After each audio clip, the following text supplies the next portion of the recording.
Good morning, everybody.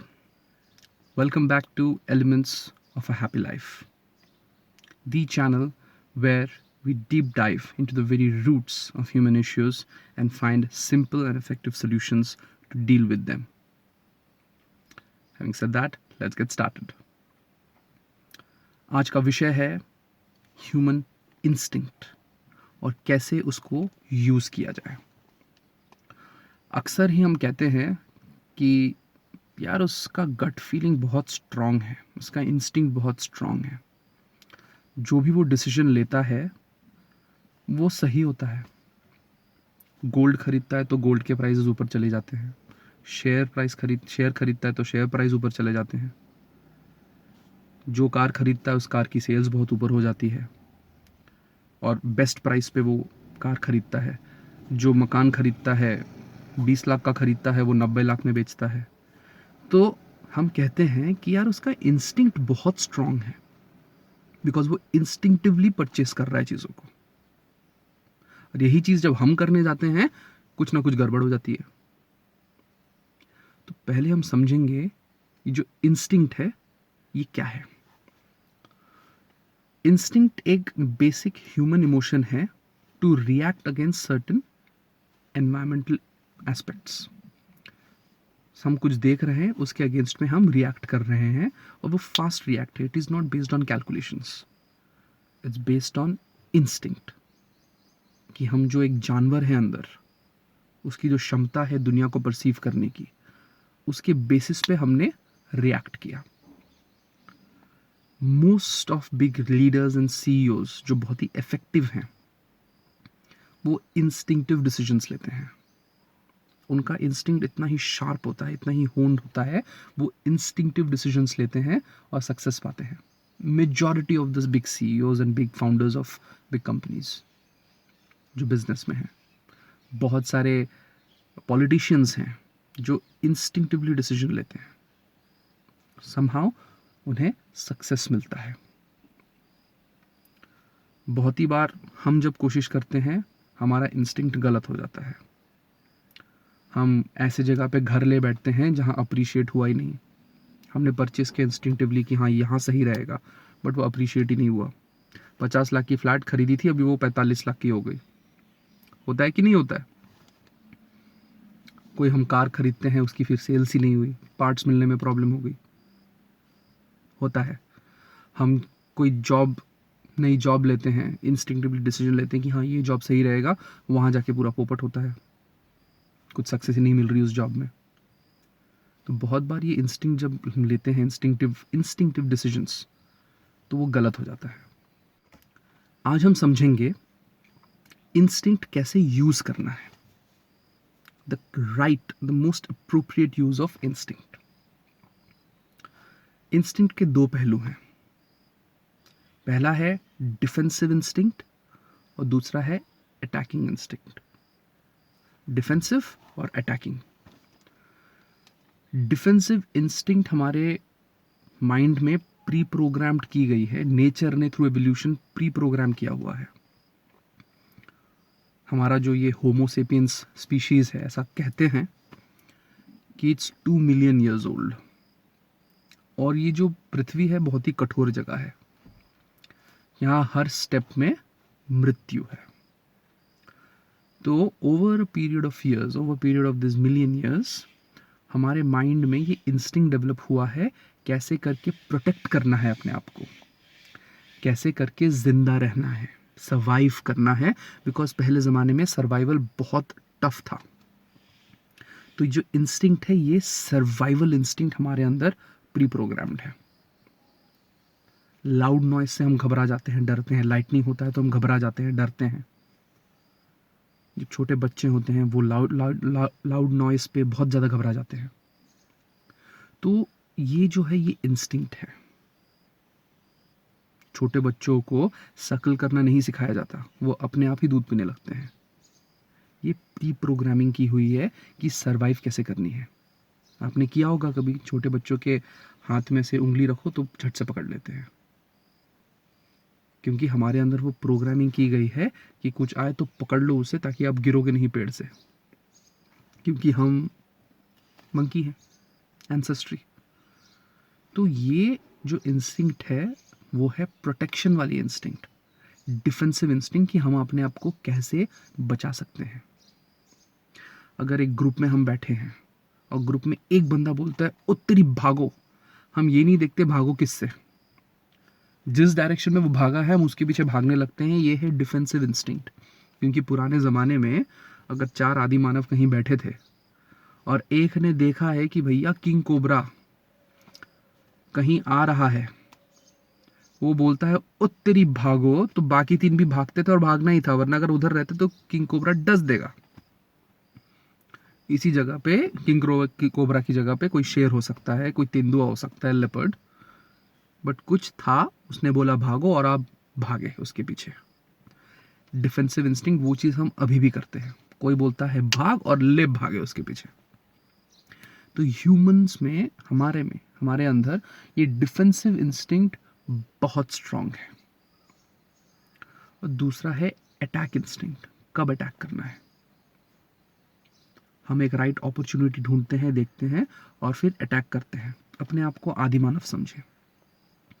आदि मानव भी hunting करता था, बड़े बड़े मैमथ्स को गिराता था फैमिली के सर्वाइवल के लिए। तो उसके लिए कोऑर्डिनेटेड एफर्ट एक लगता था और लगती थी प्रैक्टिस। करेक्ट। तो हम ये समझेंगे अभी कि जो 2 पहलू हैं इंस्टिंक्ट्स के, उसे यूज कब करना है और हमारे अंदर जो प्रोग्रामिंग है वो कैसे सही डायरेक्शन में यूज की जाए।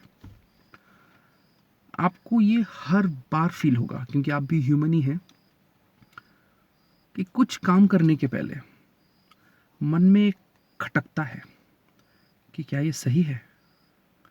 वो है आपका डिफेंसिव इंस्टिंक्ट किक करना। आप जब दाल चावल खा रहे हैं या फिर आप केक खा रहे हैं तो मन में खटकता है क्या कि क्या ये केक सही है। ऐसा होता है? नहीं होता ना। मन आपका बोलता है हाँ ठीक है खाओ, केक खाओ, सब खा रहे हैं तुम भी खाओ। बट आप जब कुछ एक रिस्क ले रहे हैं, पहली बार आपने शराब पी, पहली बार आपने सिगरेट पिया और पहली बार कुछ ऐसा काम करने जा रहे हैं जहां कुछ आउट ऑफ द ऑर्डिनरी है, तो आपके मन में एक खटकता है। घर लेने जा रहे हैं, कार लेने जा रहे हैं, नए जॉब में जा रहे हैं, स्टेज पे खड़े होने जा रहे हैं, कहीं भी कुछ भी करने जा रहे हैं, आपके मन में एक खटकता है। वो है डिफेंसिव इंस्टिंक्ट। तो जब भी आप कुछ डिसीजन ले रहे हैं और आपके मन में कुछ खटके, वो डिसीजन ना ले, वहां से वापस आ जाए, वहां से वापस आ जाए और पूरे पैरामीटर्स को फिर से इवैल्यूएट करें। अगर आप एक मकान लेने जा रहे हैं, नए जॉब पे जा रहे हैं और अगर आपके मन में कुछ खटक रहा है, आप एक नया शेयर कंपनी का शेयर खरीद रहे हैं, आपके मन में कुछ खटक रहा है, मत खरीदें। क्योंकि हमारा जो इंस्टिंक्ट है ये बहुत स्ट्रांग है।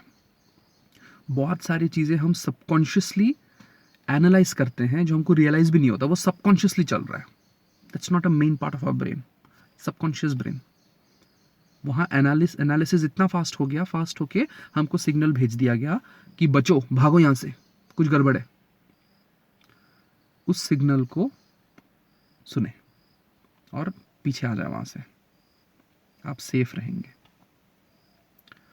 और अटैकिंग इंस्टिंक्ट जो है, इसका उदाहरण मैं दूंगा Sachin Tendulkar, master blaster, God of cricket, है ना।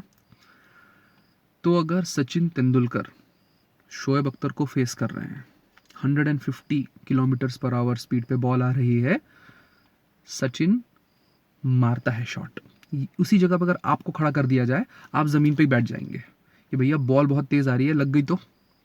डिफेंसिव इंस्टिंक्ट किक हुआ कि बॉल आ रही है, बचो, छुपो। बट सचिन मारता है कैसे? अटैकिंग इंस्टिंक्ट के लिए प्रैक्टिस की जरूरत होती है। Attacking instinct comes through practice. और ये जो इंस्टिंक्ट वाला पीस है वो क्या है कि हमारा ब्रेन, इतना हम प्रैक्टिस कर चुके हैं कि कहीं ना कहीं हमारे मेमोरी में वो जो बॉल आ रही है उसके अगेंस्ट में कौन सी शॉट सही है प्ले करना, वो हमारे मेमोरी में रजिस्टर्ड है। तो हमारा माइंड उस मेमोरी को पुल करता है और वो एक्टिवेट करता है।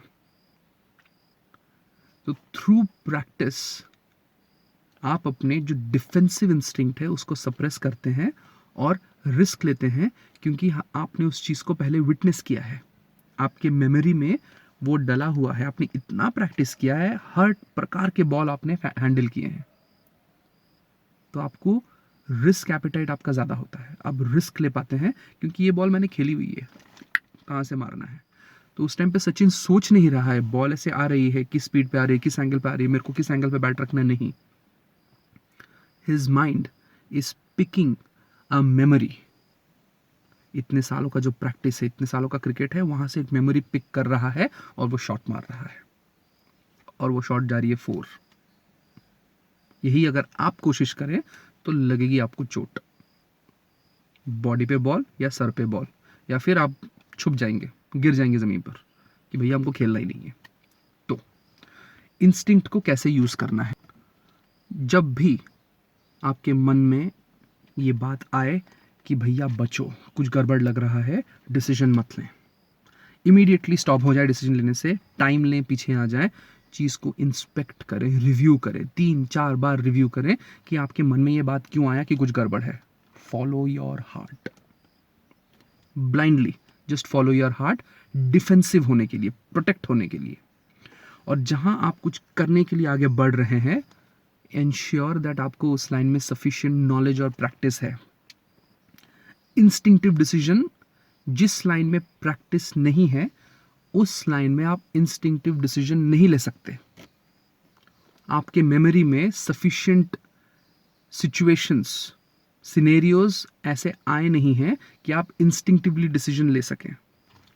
तो जब आप चैलेंजिंग में जा रहे हैं, जब आप अटैकिंग मोड में जा रहे हैं, जब आप कुछ करने के लिए आगे बढ़ रहे हैं, उस टाइम पे इंस्टिंक्ट का यूज आप तभी कर सकते हैं जब आपको बहुत सारा, ढेर सारा नॉलेज ओवर द इयर्स, जो नॉलेज गैदर हुई है वो है, क्योंकि वो सिनेरियो ऑलरेडी प्ले हो चुकी है। आपने इतने सारे मकान खरीदे हैं, आपके दिमाग में वो सिनेरियो अभी प्ले हो चुकी है कि प्रॉब्लम्स कहाँ कहाँ हो सकती है, तो आप इंस्टिंक्टिवली डिसीजन ले सकते हैं। वरना सोच समझ कर, परख कर, लोगों से पूछ कर, बहुत सारी जानकारी लेने के बाद जब आपका हार्ट अभी बोल रहा है कुछ प्रॉब्लम नहीं है, मतलब आपका हार्ट बात ही नहीं करेगा आपसे, आपके मन में डुक डुक डुक डुक डुक वो होगा ही नहीं, तब आप डिसीजन लें। जैसे ही डुक डुक शुरू, पीछे। इस चीज़ को प्रैक्टिस करें। बच्चों में ये चीज़ कूट कूट के भरा होता है। बच्चे जब छोटे होते हैं इंस्टिंक्टिवली डिसीजन लेते हैं अपने आप सर्वाइव करने के लिए, क्योंकि वो सर्वाइवल ऑफ द फिटेस्ट वाली बात होती है। तो सर्वाइव कैसे करना है, इंस्टिंक्टिवली बच्चों में ये भरा होता है। बट थ्रू सिविलाइजेशन और थ्रू एजुकेशन हम बहुत सारे इंस्टिंक्ट को सप्रेस करते हैं, क्योंकि education is allowing us to take risks. Education का मतलब क्या है कि इंस्टिंक्टिवली डिसीजन मत लें, रिस्क उठाएं based on the knowledge that you have gathered. एक जब इंजीनियर ब्रिज बनाता है, बहुत ही रिस्की है भैया, 2 पहाड़ों के बीच में ब्रिज बना हुआ है, नदी के ऊपर ब्रिज बना हुआ है, कितना बड़ा रिस्क है। बट वो रिस्क तभी लिया गया है जब बहुत सारा नॉलेज एक्वायर किया है और डिसाइड ये हो गया है कि हाँ ये ब्रिज गिरने नहीं वाली। Based on the knowledge that I have acquired, risk मैंने हटा दिए। इंस्टिंक्टिवली ब्रिज बनाने जाएंगे कि हाँ ये डंडा वो डंडा ये जोड़ के ब्रिज बनाते हैं, तो कब गिरेगा भय है उसका। कुछ करना है तो प्रैक्टिस के थ्रू ही रिस्क लें और अपनी मन की सुने पीछे हटने के लिए, आप कभी फेल नहीं होंगे। नेक्स्ट टाइम जब भी कोई डिसीजन लेना हो, मन की सुने, डुक डुक जैसी चालू हो रही है पीछे आ जाए, कभी फेल नहीं होंगे। ये पद्धति अपनाएं और मुझे बताएं कि कैसा रहा आपका अगला डिसीजन। अगले बार एक और वीडियो के साथ मैं फिर प्रस्तुत हूँगा। तब तक यहाँ मैं 2 वीडियो और अपलोड करने वाला हूँ, उनको ज़रूर देखिएगा और मुझे फीडबैक दीजिएगा कि आपको कैसा लगा। It really matters to me and I am very thankful that I know all of you and I call all of you my friends, जो मेरे बारे में इतना सोचते हैं और मुझे पसंद करते हैं। I am deeply and humbly grateful for you. Thank you. अगले बार एक और वीडियो के साथ मैं फिर प्रस्तुत हूँगा। तब तक के लिए बाय बाय।